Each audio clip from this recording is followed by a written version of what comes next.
নমস্কাৰ বন্ধু বান্ধৱীসকল, মোৰ ইউটিউব চেনেলটোলৈ সকলোকে স্বাগতম জনাইছোঁ। আজি আমি ক্লাছ 9ৰ অসমীয়াৰ হুক চেপ্টাৰটোৰ কুৱেশ্যন আনচাৰবোৰ কৰিম। ভিডিঅ'টো ভাল লাগিলে এটা লাইক কৰি দিব, চেনেলটো ছাবস্ক্ৰাইব কৰি দিব। 1 নম্বৰ, অতি চমু উত্তৰ দিয়া। উত্তৰ: সুখ দুখৰ মনে। ক নম্বৰ, মানুহৰ সুখ দুখৰ আচল কথা কি? উত্তৰ: সুখ দুখৰ মনেই কাৰণ মানক ৰাখিব থিত, অৰ্থাৎ সুখ দুখৰ কাৰণ হ'ল স্থিৰ মন। খ নম্বৰ, কেনেকুৱা ধৰণৰ ভাৱে মানুহক তললৈ বুৰাই বুলি কবিয়ে কৈছে? উত্তৰ: মই মোৰ ভাৱে তললৈ বুঢ়াৰ নাপাবা ৰক্ষাৰ তীৰ, অৰ্থাৎ মানুহৰ অহংভাৱে মানুহক অধঃপতনৰ দিশে লৈ যায়। গ নম্বৰ, নিস্বাৰ্থৰ বাট কেনেকুৱা?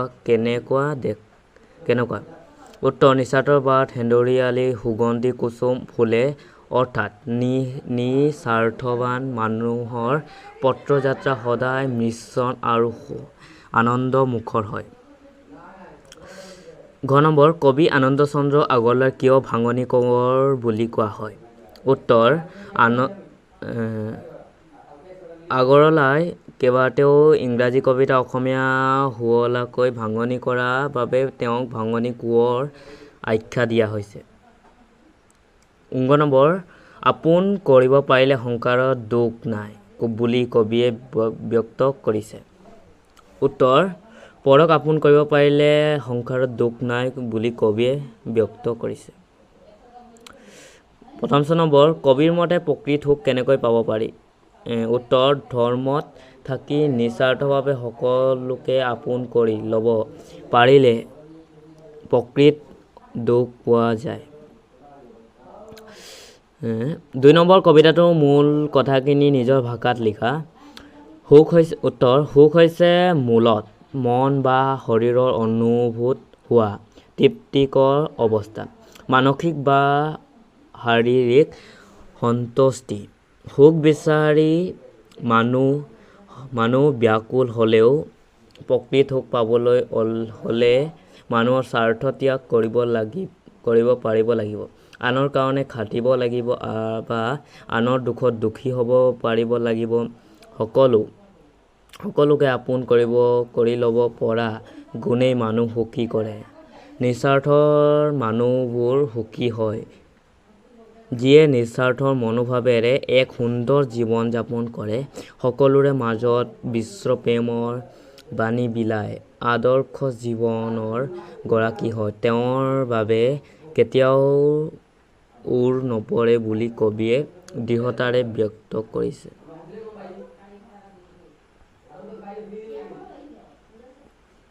৩ নম্বৰ, ব্যাখ্যা কৰা। অকল নিজৰ নিমিত্তে নহয় আমাৰ জীৱন ভাই, পৰৰ কাৰণে খাটিব পাৰিলে সংসাৰৰ সুখৰ ঠাই।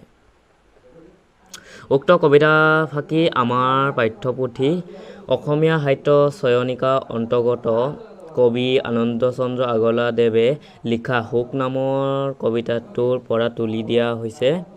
মানুহ স্বাৰ্থপৰ হ'ব নালাগে, নিজৰ বাহিৰেও পৰৰ কথা চিন্তা কৰিব লাগে, নিজে নাখাই আনক খাবলৈ দিব পৰাটো মহৎ গুণ। যদি আনৰ সুখত নিজক বিলীন কৰি দিব পৰা যায়, তেতিয়া হ'লে সংসাৰত ক'ত দুখৰ ঠাই পোৱা নাযায়। খ নম্বৰ, ঘাই ঘোঁটা পেটহে ভঁৰাল, নহবা লোকৰ দুখলৈ চোৱা, মানুহৰ সেৱা মানুহৰ পূজা, পবিত্ৰ ব্ৰত লোৱা।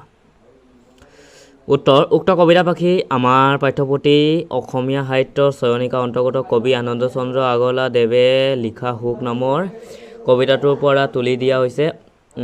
অসমীয়াত এষাৰ কথা আছে যে, সকলো বামুণ মৰক, মোৰ পেটটো ভৰক। মানুহ অত্যাধিক ব্যক্তিকেন্দ্ৰিক হ'ব নালাগে। নিজৰ যেনেকৈ ভোক পিয়াহ থাকে তেনেকৈ আনৰো ভোগ পিয়াহ থাকে। সেয়ে সকলোখিনি নিজে ভক্ষণ নকৰি আনৰ কাৰণেও চিন্তা কৰিব লাগে। মানৱ সেৱা হ'ল প্ৰকৃত সেৱা। গতিকে কবিয়ে এই প্ৰকৃত সেৱাৰ নাম নিজকে উৎসৰ্গিত কৰিবলৈ সকলোকে আহ্বান জনাইছে। নম্বৰ স্বাৰ্থৰ বাট দুখৰ কাঁইট খোজে প্ৰতি বিন্ধে হুলে নিস্বাৰ্থৰ বাট সেন্দুৰীয়া আলি সুগন্ধি কুসুম ফুৰে।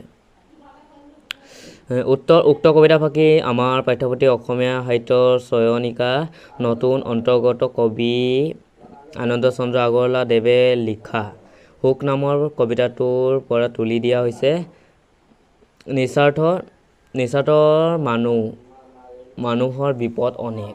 এনেকুৱা মানুহৰ সকলোৰে বাবে চকুৰ কুটা দাঁতৰ হোল হৃদয়স্য হয়। এই ধৰণৰ মানুহে সংসাৰত অনেক দুখ কষ্ট ভোগ কৰিব লগা হয়। কিন্তু নিস্বাৰ্থৰ মানুহ সকলোৰে আপোন।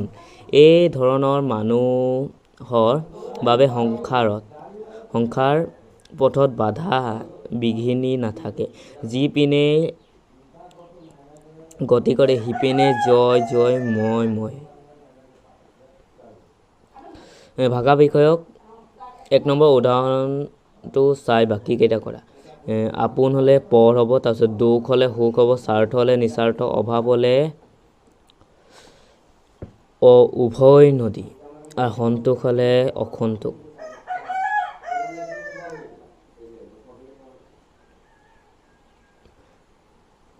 ভিতৰৰ কুৱেশ্যন দুটা কৰি দিছোঁ। হুক কবিতাটোৰ কবিজনৰ নাম কি? আনন্দ চন্দ্ৰ আগৰৱালা। মানুহৰ সুখ দুখৰ আচল কথা কি হৈছে? সুখ দুখৰ আচল কথা হৈছে স্থিৰ মন। ভিডিঅ'টো ইমানেই আছিল। ভিডিঅ'টো ভাল লাগিলে এটা লাইক কৰি দিব আৰু চেনেলটো ছাবস্ক্ৰাইব কৰি থ'ব।